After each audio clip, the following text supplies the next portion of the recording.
قرآن مجید میں اللہ تعالیٰ فرماتے ہیں والفجر وليال عشر والشفع والوتر واللیل اذا یسر هل فی ذلک قسم لذی حجر. قسم ہے فجر کی اور 10 راتوں کی اور جفت اور طاق کی اور رات کی جب وہ چلتی ہے، یقیناً اس میں عقل والے کے لیے بڑی قسم ہے. 10 راتوں سے مراد ذو الحجہ کا پہلا عشرہ ہے، پہلے 10 دن ہیں جو انشاءاللہ کل سے شروع ہو جائیں گے. اور اگر مہینہ 30 کا ہوا تو پھر کب سے شروع ہو جائیں گے؟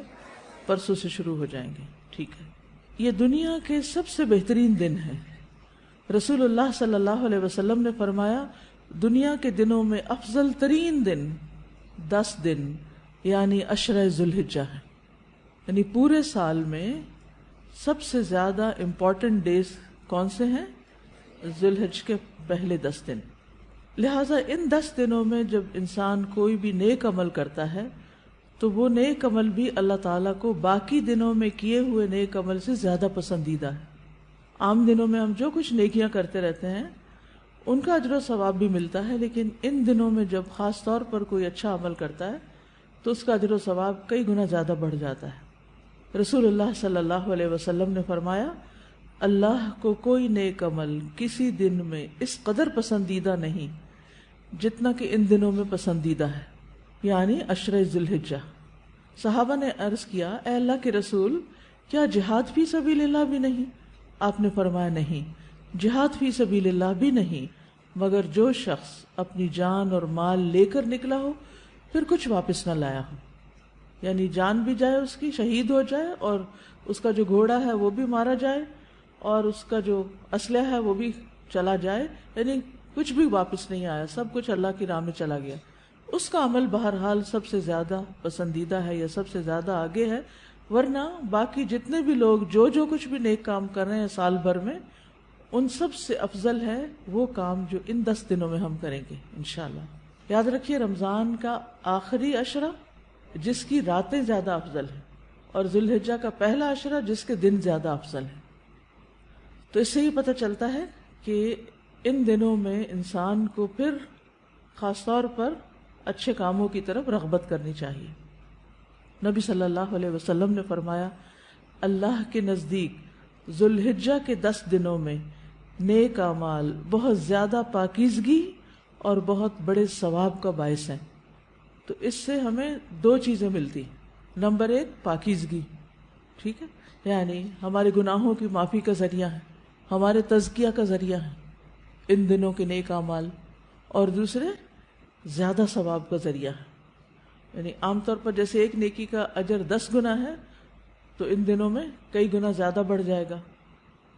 نبی صلی اللہ علیہ وسلم نے فرمایا اللہ کے نزدیک عشرہ ذو الحجہ کے دنوں سے بہترین کوئی دن نہیں. ایک آدمی نے عرض کیا اللہ کے رسول، کیا یہ افضل ہیں یا ان کی گنتی کے برابر اللہ کے راستے میں جہاد کرنا افضل ہے؟ یعنی 10 بار. آپ نے فرمایا ان کی گنتی کے برابر اللہ کے راستے میں جہاد کرنے سے بھی زیادہ ہی افضل ہیں، سوائے اس شخص کے جس کا چہرہ مٹی میں ملا دیا گیا ہو، یعنی وہ شہید ہو گیا ہو.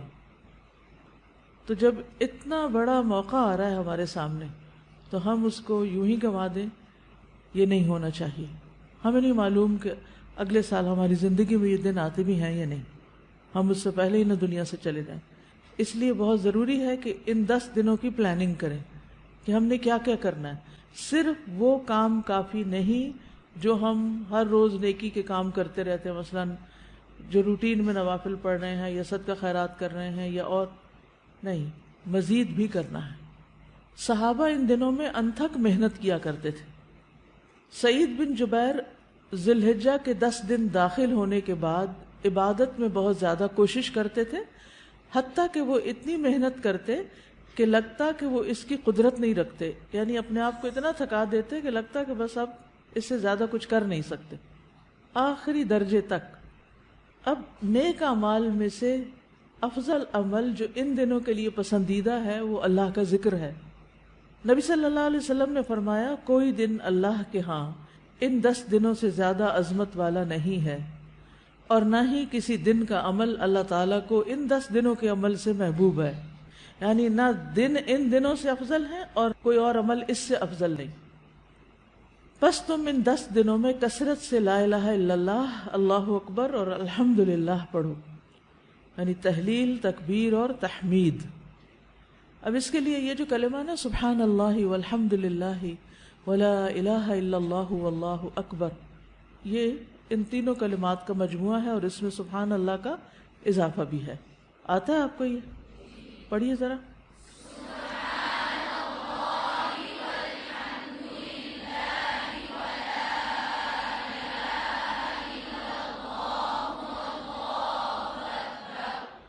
ٹھیک ہے. اسی طرح اللہ اکبر لا الہ الا اللہ واللہ اکبر وللہ الحمد. ٹھیک ہے. اس میں بھی تینوں چیزیں آ جاتی، الحمد بھی آ جاتی ہے، اللہ کی حمد بھی آ جاتی ہے، اور لا الہ الا اللہ اور اللہ اکبر بھی آ جاتا ہے. صحابہ کرام جو تھے ان میں سے ابن عمر اور ابو ہریرہ رضی اللہ عنہما ان 10 دنوں میں بازار کی طرف نکل جاتے اور دونوں تکبیرات پڑھتے، یعنی مل کے بھی پڑھتے. لوگ ان کی تکبیر سن کر تکبیر کہتے، یعنی یہ پڑھتے تو جو سنتا تو وہ بھی کہنا شروع کر دیتا. تو لوگ ان کی تکبیر سنتے کا کیا مطلب ہے کہ یہ تکبیرات اونچی آواز سے پڑھ رہے ہوتے تھے. آپ دیکھیں گھروں میں اکثر لوگ گنگناتے رہتے ہیں یا کچھ، تو گھروں میں بھی تکبیرات اونچی آواز سے پڑھیے، چلتے پھرتے اونچی آواز سے پڑھیے تاکہ دوسروں کو یاد آ جائے. اونچی آواز سے پڑھنے کا مقصد اصل میں کیا ہے؟ یاد دہانی، کہ دوسرے لوگ بھی پڑھنا شروع کر دیں. بچوں سے پڑھوائیے. اسی طرح کلاس روم میں جیسے صبح آئے ہیں آپ، کلاس شروع ہونے سے پہلے تکبیرات پڑھ لیجئے، پھر ہر کلاس ختم ہونے کے بعد، اس سے پہلے تو وہ لگا دی جاتی ہیں تو ہم کہتے ہیں تکبیرات لگا دیں. تو اب آپ سے ریکویسٹ ہے کہ تکبیرات پڑھیں، لگا نہیں دیں بلکہ پڑھیں، خود پڑھیں. ٹھیک ہے. سننے سے بھی ریمائنڈر ہوتا ہے لیکن خود پڑھنا بھی ضروری ہے، تو خود پڑھیں. تو آپ سب لوگ اس کی پابندی کریں گے. اگر ٹیچر بھول جائے تو آپ یاد کرا دیں گے. اگر ساری کلاس میں سے صرف ایک کو بھی یاد آ جائے تو اونچا پڑھنا شروع کر دے، باقی لوگ اس کو سن کے پڑھ لیں گے. 1 دفعہ 2 دفعہ 3 دفعہ جتنا بھی سہولت ہو، لیکن پڑھیں.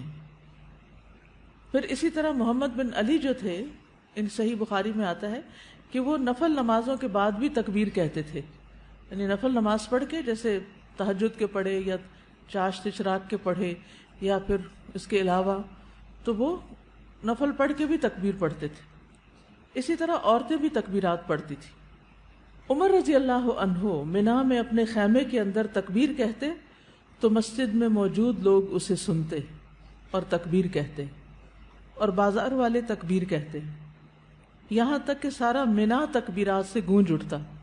کتنا بڑا علاقہ ہے منا کا، سارا منا تکبیرات سے گونج اٹھتا. اب تو خیر سپیکرز ہیں، اس وقت لوگوں کی اپنی آوازوں سے سارا منا گونج اٹھتا. ابن عمر منا کے ان دنوں میں نمازوں کے بعد بستر پر، راستے میں اور دن کے تمام ہی حصوں میں تکبیر کہتے، یعنی وہ ہر موقع پہ کہتے. انہوں نے صرف نفل کے لیے خاص نہیں کیا تھا، یہ صرف بازار کے لیے ہی نہیں بلکہ بستر پہ بھی کہتے اور راستے میں بھی اور خیمے میں بھی اور ہر جگہ. میمونہ رضی اللہ عنہا یوم النحر 10 ذو الحجہ میں تکبیر کہتی، اور عورتیں ابان بن عثمان اور عمر بن عبدالعزیز کے پیچھے مسجد میں مردوں کے ساتھ تکبیر کہا کرتی تھی. یعنی مسجد میں مرد حضرات بھی تکبیر پڑھ رہے ہوتے تھے اور پیچھے عورتیں بھی مل کے پڑھ رہی ہوتی تھی. تو اس سے یہ پتہ چلتا ہے کہ تکبیرات اونچی آواز میں پڑھنی چاہیے تاکہ دوسروں کو بھی یاد دہانی ہو جائے. عطا بن صائب کہتے ہیں کہ میں ابو عبد الرحمن اور ابن معقل کے ساتھ نکلا اور ابو عبد الرحمن اونچی آواز سے تکبیریں کہتے جا رہے تھے، اور ان میں سے کوئی بھی آپ الفاظ پڑھ سکتے ہیں، اللہ اکبر لا الہ الا اللہ واللہ اکبر وللہ الحمد، اور اللہ اکبر وللہ الحمد، اللہ اکبر. اسی طرح اللہ اکبر کبیرہ، اللہ اکبر و اجل، اللہ اکبر وللہ الحمد. پھر اللہ اکبر کبیرہ، تو اللہ اکبر کبیرہ والحمد للہ کثیرہ وسبحان اللہ بکرۃ و اصیلا بھی آپ پڑھ سکتے ہیں. ٹھیک ہے. آخر میں اللہم اغفر لی بھی کہہ سکتے ہیں. دوسرا اہم کام جو ان دنوں میں کرنے کا ہے وہ 9 ذی الحجہ کا روزہ ہے. اس روزے کی خاص فضیلت ہے. جس سے انسان کے گناہ معاف ہوتے ہیں، اور یہ دن 1 سال گزرے ہوئے اور 1 سال آنے والے گناہوں کا کفارہ بنتا ہے۔ لیکن اس کے علاوہ بھی آپ باقی دنوں میں روزے رکھ سکتے ہیں، خاص طور پر جن کے رمضان کے روزے رہتے ہوں وہ ان دنوں میں قضا کر لیں، جو شوال میں نہیں کر سکے، ذوالقعدہ میں نہیں کر سکے، اب ذوالحجہ میں کر لیں، اجر کا اجر ہے اور اپنے فرض کی ادائیگی بھی ہو جائے گی۔ شوال کے روزے تو الگ الگ رکھنے پڑتے ہیں، لیکن یہ آپ ملا کے بھی رکھ سکتے ہیں، کیونکہ ان پہلے 8 دنوں کے روزے کو مخصوص نہیں ہے، یہ ہم نفلی روزے ثواب کی خاطر رکھتے ہیں، لیکن اگر قضا رکھ لیں تو بہت اچھا ہے۔ پھر اسی طرح یہ دن حاجیوں اور غیر حاجیوں کی معافی کا دن ہے۔ کون سا دن؟ 9 ذی الحج کا دن۔ صحیح ترغیب کی حدیث ہے، نبی صلی اللہ علیہ وسلم نے فرمایا، تمہارا دوپہر کے بعد عرفات میں کھڑے ہونا تو اللہ تعالیٰ آسمان دنیا پر نازل ہوتا ہے اور فرشتوں سے تم پر فخر کرتا ہے، فرماتا ہے کہ میرے بندے میرے پاس کھلے اور گہرے راستے سے پراگندہ حالت میں آئے ہیں، یعنی تھک تھکا کے آئے ہیں، جو میری رحمت و جنت کے امیدوار ہیں، بس اگر تمہارے گناہ ریت کے ذروں یا بارش کے قطروں یا سمندر کی جھاگ برابر بھی ہوں تو میں انہیں بخش دوں گا۔ میرے بندوں لوٹ جاؤ، تم بخشے بخشائے ہو، اور ان کی بھی مغفرت ہے جن کی تم نے سفارش کی۔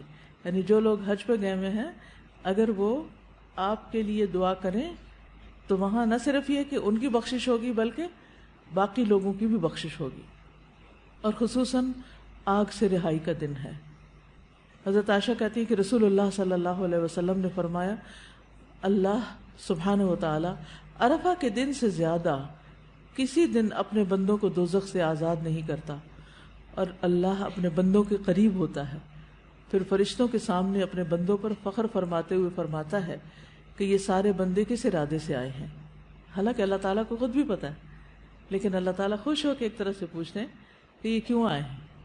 فرشتوں کی گواہی بھی شامل ہو جاتی کہ یہ سب اللہ کی بخشش حاصل کرنے کے لیے آئے۔ اور پھر ساری فضیلتیں 9 ذی الحجہ پہ ختم نہیں ہو جاتی، بلکہ 10 ذی الحجہ جو ہے، جو عید کا دن ہے، وہ بھی بڑی فضیلت والا دن ہے، اور اس دن جو بہت اہم کام کیا جاتا ہے وہ کیا ہے؟ قربانی۔ تو مجھے امید ہے کہ آپ سب نے قربانیوں کا بندوبست کر لیا ہوگا۔ اگر ہر شخص الگ الگ نہیں کر سکتا تو مل کے بھی، اکٹھے ہو کے بھی قربانی کر سکتے، کیونکہ جان کا صدقہ تو کبھی بھی کیا جا سکتا ہے۔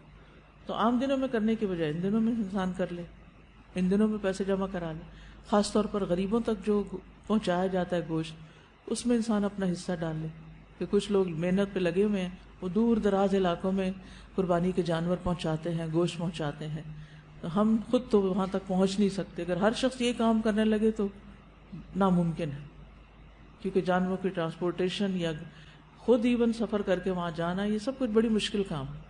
لیکن اگر اس کے لیے ہم پیسے جمع کروا دیں تو جو لوگ کر رہے ہیں وہ ہمارے حصے کا بھی کام کر دیں گے۔ تو مجھے امید ہے کہ آپ سب نے الہدا کا قربانی پروجیکٹ جو ہے اس کے بارے میں سن رکھا ہوگا۔ چلیے اب تک تکبیرات ذرا پڑھیے۔ اللہ اکبر کبیرہ،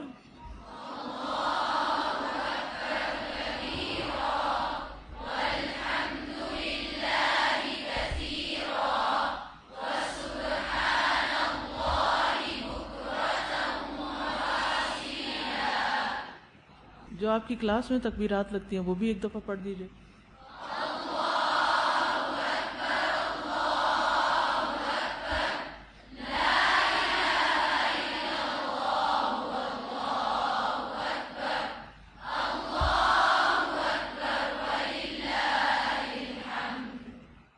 وآخر دعوانا ان الحمد للہ رب العالمین۔